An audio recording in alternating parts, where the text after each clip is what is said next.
नमस्कार. एखादी अपेक्षा पूर्ण झाली नाही म्हणून दुःखी राहू नये.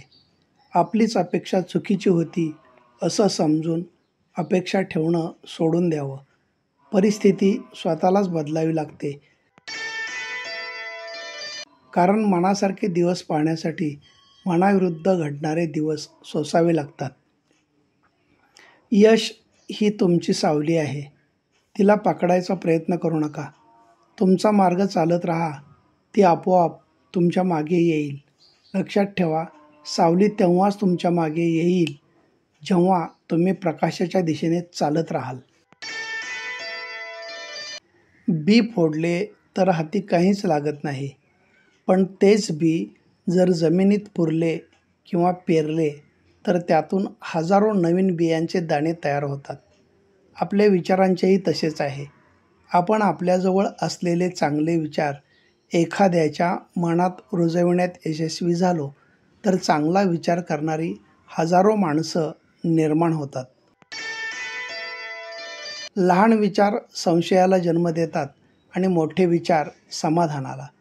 जर तुम्ही ऐकायला शिकलात तर तुम्ही सहन करायला शिकाल, आणि जर तुम्ही सहन करायला शिकलात तर तुम्ही जगायला शिकाल. आपण वाईट वागून बघावं असं एखाद्या वेळी मनात आलं तर ते सहज शक्य होत नाही, आणि मग लक्षात येतं की आपल्या आयुष्यातील बऱ्याच अडचणींचं खरं कारण आपल्यातला चांगुलपणा आहे. आपल्याला मिळालेल्या यशाचे आपल्या जवळच्या किंवा दूरच्या लोकांना तसे फारसे कौतुक असत नाही. मात्र त्यामुळे जर त्यांचा काही फायदा होत असेल तर ते आपले कौतुक करतील. सध्याच्या काळात हवी ती वस्तू किंमत न बघता खरेदी करायची असेल तर घड्याळात न बघता कसून मेहनत करावी लागते. चुकीचे काम न केल्यास चिंता राहत नाही.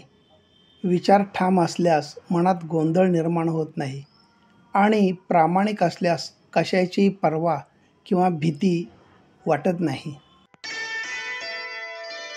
काही गोष्टी फक्त शांत राहून अनुभवायच्या असतात, तर काही मनात साठवून ठेवायच्या असतात.